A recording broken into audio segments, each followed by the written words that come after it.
Alright, what's up guys? Vince Blaze here with Adventure Tennis. Hope you guys are doing well. It is another night session. It's getting a little chillier here as fall is creeping in here in Winnipeg, Manitoba. We are here at Tuxedo Tennis Club. And we're really excited today because we get to review a racket that we've been wanting to review for quite some time now, the Headspeed Pro Auxetica 2.0 Legend. I believe this is the racket that is endorsed by none other than Novak Djokovic. Obviously, it's definitely a racket that's helped his game. And so we're really excited today to be able to review this racket. This is an 18 by 20 string pattern racket. And this is generally my first time playing with a racket like this. Very seriously, I've been playtesting this racket for a little bit, and it definitely has a different feel than what I'm used to. Before we get into the review, we do have to give a huge shout out to Duo Tennis, who did send us this racket for review. So thank you so much to Duo Tennis for supporting us. But without further ado, let's get right into the review.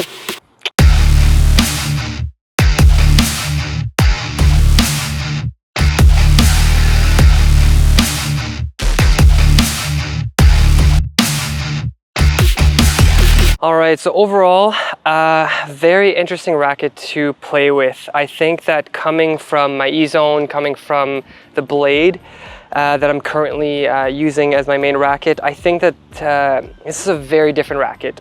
It's right off the bat, it's an 18 by 20 string pattern. First time really playing with one of these rackets.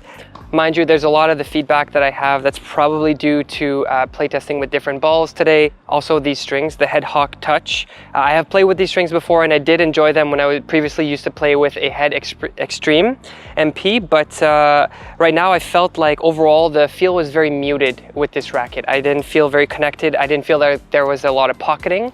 And when I did get a good stroke or a good swing through the ball, I still didn't feel like I was moving the ball. I felt like the racket kind of was doing its own thing, and I felt very separated from it. Not too sure why that is, maybe due to the string pattern, the 18 by 20.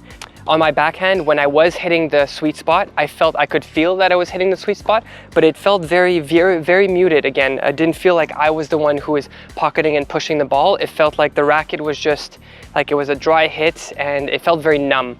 It didn't feel like I was going through the ball. It felt more like I was hitting the ball and my racket was following afterwards. So not too sure what to think about in terms of feel. I'm not too sure I feel very comfortable with how this racket felt. It didn't really suit my game personally. Now in terms of spin, the 18 by 20 string pattern, from what I understand, isn't necessarily suited for more spin potential. From what I understand, it's suited for a little bit more control, but I didn't feel like I was really brushing across the ball. It felt very dry, and so I didn't feel like I was connecting with the ball, and therefore I didn't feel like I was getting a lot of spin.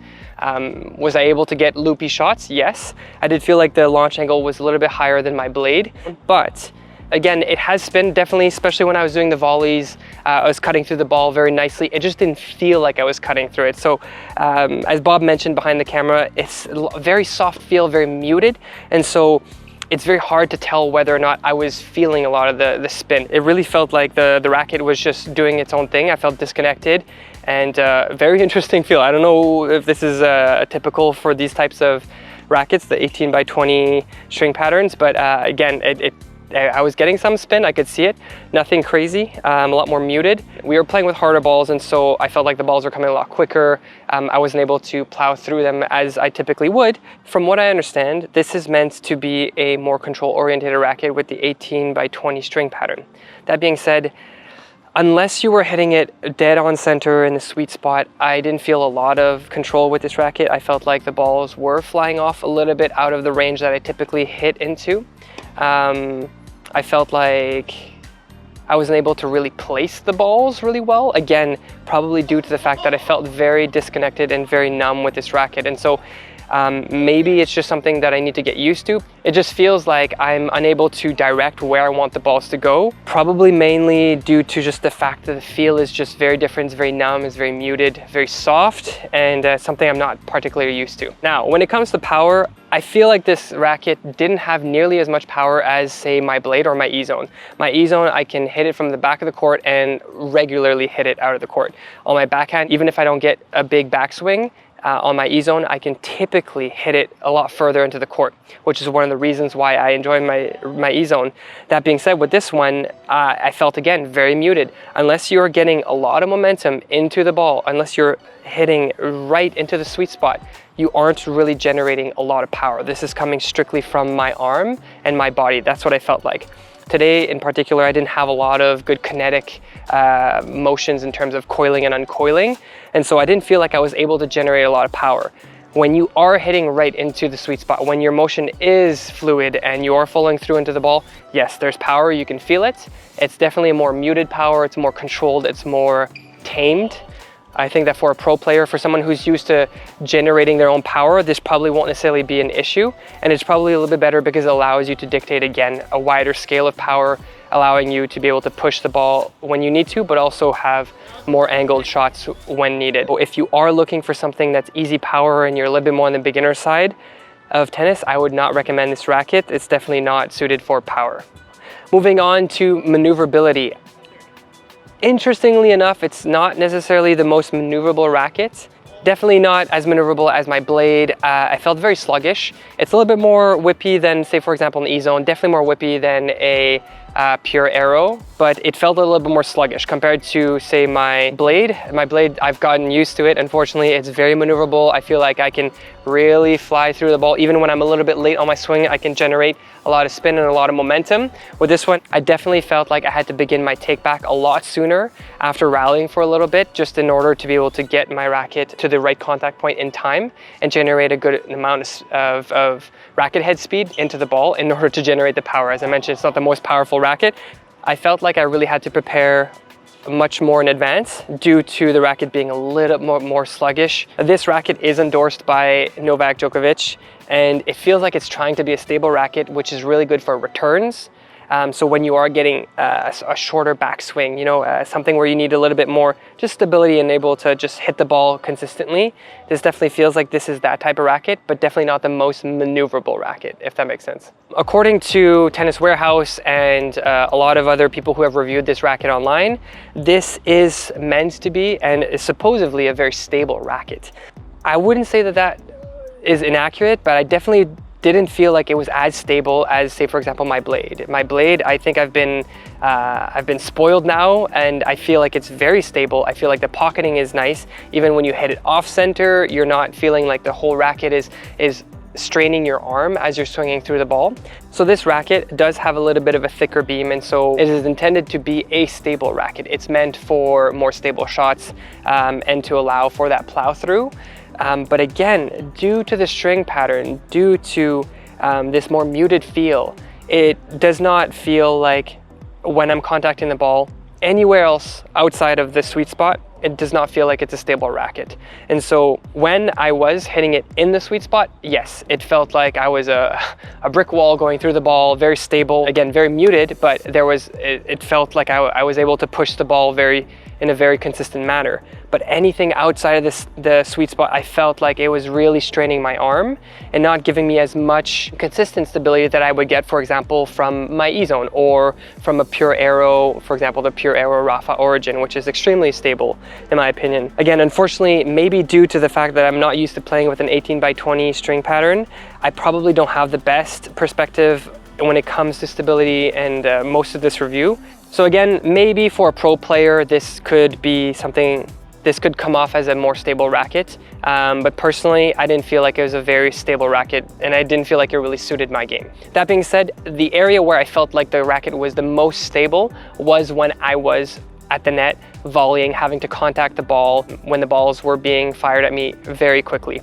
At that moment when I was just basically placing the ball in, again, short backswing, having barely the time to just get my racket in the right position, in those moments, I think that's where this racket shines the most. I'm not the best volleyer.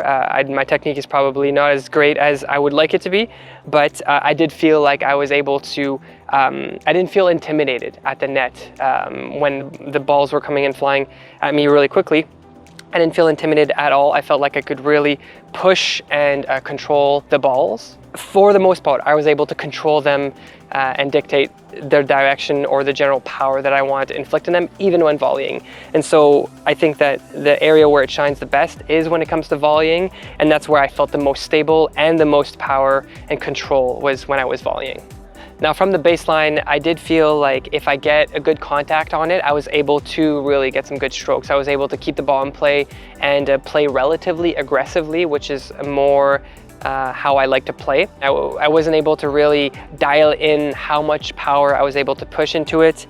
I did feel like if the balls were coming a little bit quicker and I wasn't able to get ready as quickly and as comfortably as I typically would, I wasn't able to really push the balls really farther in the court. They were landing at the service line or even before the service line, which puts me in a very vulnerable position. So personally, maybe it's just my style of play. It's probably suited to a pusher, someone who's just trying to rally, keep the ball back in play, you know, pushing the ball from side to side. I'm definitely more of an aggressive play style. I'm a little bit more impatient, and so I was really trying to aggressively push the balls and attack the different lines in the corners, trying to utilize as much control from this racket as possible. But I didn't feel like this racket was allowing me to be as aggressive as I typically play, especially from the baseline.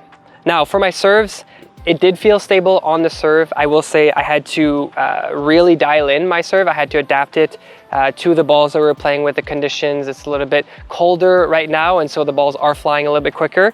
I did feel like I had to really adjust my angle, and especially I really had to commit to following through on the serve in order to be able to get a good contact and a good angle. And so I would say it's a fairly reliable racket for serves. Even though it's not the most maneuverable racket, due to the additional stability and I guess weight that you have a little bit more on the head area of the racket, I did feel like I was able to get some consistent serves into the court. Mainly my flat serves, it really suited my flat serve game. Now as for my slice/kick serve, I didn't feel as connected. Again, because the muted feel, because of maneuverability of the racket, I didn't feel like I was able to really cut into the ball. I wasn't able to really generate a lot of racket head speed in order to generate a lot of spin. And so overall, I don't think it's very friendly for spin in general. It's definitely made for more control. And so I didn't feel like it was allowing me to be as aggressive on my second serve. Again, I typically try to be as aggressive as I can, either with placement or with a lot of kick on the second serve in order to not give them too much of an advantage when it comes to playing an opponent who's very good at returning. I feel like the racket is really trying to reduce the sensations that you are getting as you are playing with it in order to allow you a little bit more control. Maybe it's taking a little bit less strain on your arm and less maybe you're getting less feel and less feedback in your hand, which is what I rely on a lot in order to dictate and push the ball.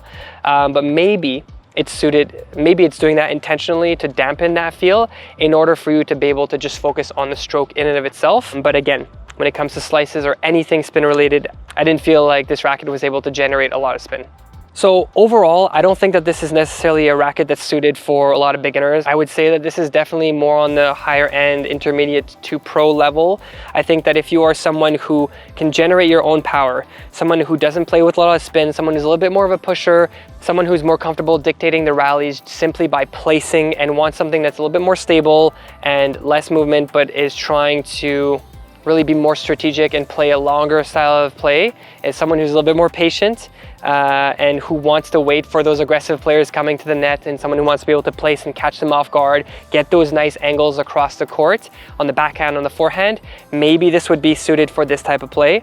But if you're looking for something extremely aggressive, or if you're looking for something with a lot of power, this is definitely not the racket for you. I would highly recommend, if you really think that you want to try this racket, I would say try play testing it before in order to make sure that this suits your game or not. So overall, personally, I did not have a very good experience using this racket. Doesn't mean it's a bad racket, I just think that it didn't really suit my game. Some of its strong suits are definitely more on the stability and perhaps the control. If you are someone who doesn't necessarily need a lot of feedback, and someone who's not necessarily going for those big, huge swings, or someone who's just trying to get the ball back in, someone who's a little bit more of a pusher, or someone who wants to be able to dictate a little bit more from the baseline, but also wants something that's stable at the net, this might be a good racket for you. Again, I highly recommend it for someone who's a little bit more advanced. So do play test this if you are thinking about getting this racket. All right, thank you guys so much for watching the review. Hopefully you guys enjoyed it. It was definitely a little bit more of a difficult review for me personally. Again, the 18 by 20 string pattern probably threw me off a little bit. Overall, it definitely didn't suit my game personally, but if you do want to check it out, please check out Do It Tennis. The links will be down below. They are a great store online and you'll be able to find all the rackets and all the accessories that you need to go along with your racket. Huge shout out again to Do It Tennis who did send us this racket for review. Also, take everything that I said today with a grain of salt. I'm no professional player. I'm just trying to give you my personal feedback and my personal opinion on the racket itself. So hopefully it can help you guys making better purchases in the future. I'd be curious to know what you guys think about this racket. If you guys have play tested it or own this racket, please leave a comment down below letting me know why I wasn't able to connect with this racket, if that's normal, if there's any tweaks that you guys have made, etc., or any strings that you guys would recommend, etc. I'd love to hear you guys' feedback down in the comments below. But that's it for the review.